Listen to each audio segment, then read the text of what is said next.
Rafinha, tu es l'homme que tu crois être. Yo les gars, yo tout le monde, on se retrouve pour le débrief de cette victoire. Vous ne voyez pas, la victoire du FC Barcelone, évidemment, face à l'Athletic Club. C'était à Montjuïc, au stade de Montjuïc, en attente bien sûr du Camp Nou. Et victoire, grosse victoire, très importante face à un adversaire plutôt solide de ce championnat. L'Athletic Club, on va en parler bien sûr de ce match, on va parler des joueurs du Barça, bien sûr. On va parler voilà, de la calendrier, du calendrier, de qu'est-ce qu'on a trouvé de bien, pas bien dans ce match. En tout cas, on va tout de suite commencer par les points positifs. Positifs, et les points positifs, c'est Rafinha. Tout d'abord, Rafinha qui a fait un top match, même à différents postes, parce qu'il a commencé le match toute la première mi-temps jusqu'à la sortie de Ferran Torres en tant que numéro 10, en tant qu'électron libre. Et il était très bon, et parfois il se trouve à droite, parfois il se trouve à gauche, parfois il est au centre. Forcément, c'est Rafinha, un petit peu de déchets. Et moi, je suis un petit peu frustré dans le dernier geste. Je trouve que même dans la dernière passe, on l'a vu rater une énorme passe pour Lewandowski qui partait de seul au but. Mais voilà, quand il passe à gauche sur le retour sur l'entrée de Fermin Lopez qui va passer en 10, et lui à gauche, bah, il est magnifique. Et on voit par rapport à ce Barça de flic, le problème, c'est que Ferran Torres repique trop dans l'axe. Ferran Torres est finalement un deuxième neuf. Ce qui fait que Alejandro Balde est tout seul pour l'animation du côté gauche. Alors, vous allez me dire, oui, mais face à Valence, ça a servi. Je suis d'accord avec vous. Mais dans un match comme ça, où il faut marquer, moi, je préfère avoir un ailier et son latéral.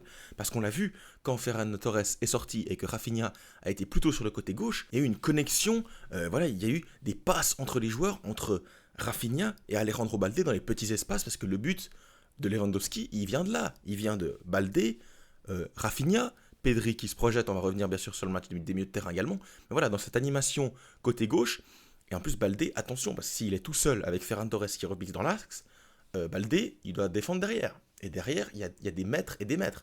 Donc voilà, par rapport à ça, peut-être à voir. Je pense que Ferran Torres va devoir sortir de ce 11. Il n'y a pas d'autre possibilité, j'ai l'impression. Il n'a pas été mauvais, Ferran Torres. Mais en fait, il n'a pas été mauvais au poste de numéro 9. Mais lui, ce qu'on lui demande sur le papier, c'est d'être l'élément qui est le plus à gauche. Et par rapport à ça, il n'a pas été très très bon.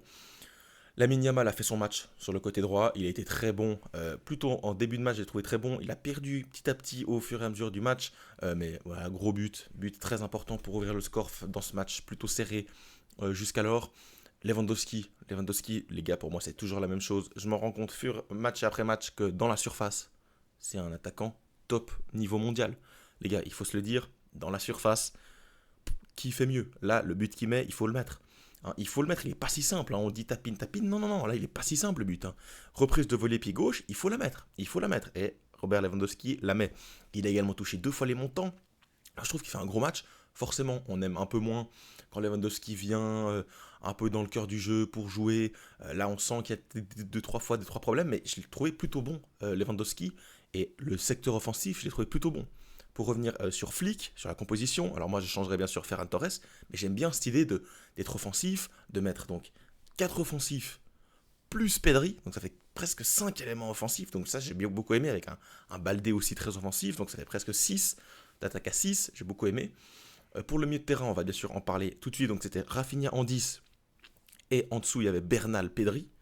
Voilà, on peut se dire, attention, c'est peut-être un peu fébrile physiquement, ils ont été incroyables. Alors, physiquement, Bernal, Pedri dans le volume de jeu, il commence dans ses 16 mètres et il finit en train de donner une passe décisive collée à la ligne de fond de l'Athletic Club. Enfin, il a un volume de jeu et là, il est en train de revenir à un niveau. Attention, parce que là, on l'a vu même techniquement, pour se débarrasser de 2-3 joueurs parfois de l'Athletic, je l'ai trouvé vraiment très bon. Bernal aussi très bon, moins visible forcément que Pedri et que Rafinha parce qu'il était plus dans les départs d'action, et dans les transmissions, il était très bon pour faire passer le ballon, pour le faire avancer.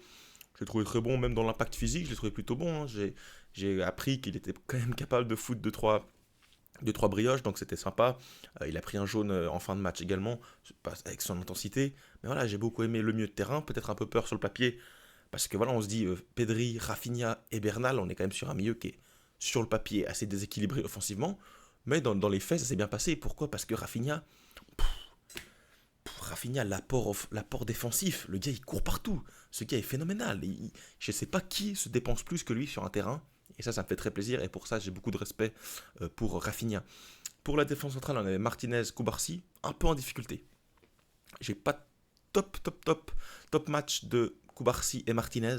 Koubarsi, j'ai trouvé un peu en difficulté. J'ai l'impression peut-être qu'il souffre un peu de la répétition des matchs. Après, voilà, il a enchaîné JO et là, il enchaîne des titularisations. Attention. Inigo Martinez, c'est Inigo Martinez, on va pas revenir dessus. Quand il a le ballon, c'est plutôt cohérent. Quand il l'a pas, c'est plus compliqué. Koundé, gros match. Koundé, j'ai beaucoup aimé, même dans l'apport offensif. Il a fait beaucoup de centres et tout. Je l'ai trouvé plutôt offensivement correct. Défensivement, il a fait un gros match. Et Alejandro Balde, on en a déjà parlé. Ter Stegen, sur ce match, je l'ai trouvé plutôt solide.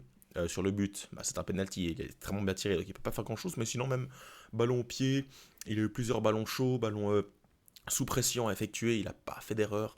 Voilà, par rapport à ça, gros GG à Ter Stegen. Pour parler rapidement des entrants, évidemment, il y a Fermin Lopez qui est rentré, qui a fait un gros match. Il revient des JO, j'ai beaucoup aimé son match. Pour Victor, Eric Garcia et Gérard Martin. Eric Garcia, on sent que voilà, il peut rentrer en poste de numéro 6, là ça fait 2 fois.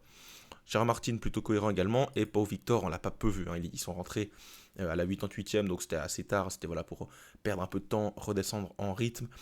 Mais voilà, par rapport à ça, Flick, moi je trouve que pour l'instant, son début de mandat, 2 matchs officiels, 2 victoires, 2 buts à 1. Alors forcément, c'est pas non plus très large et on stresse un peu. Mais en vrai, dans le jeu, c'est 2 victoires qui sont plutôt méritées. 2 victoires qui sont plutôt méritées. Et moi, par rapport à ça, j'ai envie de lui dire quand même bravo. Parce qu'il arrive dans un contexte compliqué.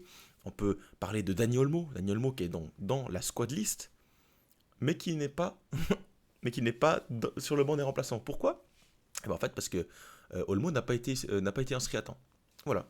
Donc en fait, on est dans un club qui met Olmo sur la squad list, donc dans l'équipe qui va au match. Il était dans le bus, il était machin, il avait avec son sweatshirt Barça. Mais en fait, il n'est pas sur le terrain. Il n'est même pas sur le banc. Je sais pas, bref. Voilà, on va pas non plus faire des coups de gueule cette vidéo parce qu'on est quand même sur un débrief d'une victoire. On est quand même content, ça fait 2 matchs sur 2. On met le Real à 5 points provisoirement, ils vont jouer demain soir. Donc par rapport à ça, on est plutôt content et on va le dire. On est plutôt sur un beau match. Franchement, on a dominé les débats. Par rapport à ça, je suis très content. Maintenant, extra sportivement, attention, tant que l'extra sportif n'influe pas sur le sportif et que le sportif va bien, c'est le plus important dans un club. Maintenant, attention, est-ce que cet extra sportif ne va pas polluer au bout d'un moment et ne va pas impacter l'aspect sportif à voir? Pour l'instant, ça va très bien. On a vu Gundogan faire ses débuts avec City. Ici, on est avec Bernal, Casado, Eric Garcia au milieu central, mais pour l'instant, ça tient. À voir évidemment dans les matchs de Ligue des Champions, etc., il y aura plus de niveau en face. Parce que bon, l'Athletic Club, j'ai été un peu déçu. En seconde mi-temps, ils n'ont rien fait. Alors c'est forcément dû au contre-pressing tant aimé par Hansi Flick et franchement bien exécuté. J'ai trouvé le Barça dans les efforts physiquement, j'ai trouvé très très solide, très très actif. Et par rapport à ça, magnifique. Et on voit déjà la touche Flick, la touche pressing, la touche physique. Et ça, j'aime beaucoup. Pour revenir, les gars, juste 2 secondes sur les statistiques. On va pas faire très long là-dessus. On les voit juste ici. 13 tirs à 9, donc voilà, 13 tirs, c'est pas non plus un volume qui est énorme. Voilà, on n'a pas non plus frappé au but énormément de fois. Après, on peut voir ici 2 tirs cadrés de l'Athletic Bilbao. Voilà, on n'a pas été mis en danger. 32% de possession, ici 66, donc voilà, on est bien au-dessus. Franchement, même au niveau des corners, j'ai trouvé qu'il y avait beaucoup de corners dans le match, 5 à 6, mais finalement, on n'a jamais été vraiment en difficulté dans ce match, à part voilà, le but, mais sur penalty.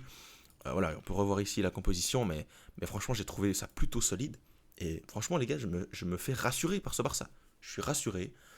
En Liga, ça devrait être faisable, j'ai l'impression. On va peut-être tenir la dragée haute au Real. Pourquoi pas faire une bonne surprise en Liga.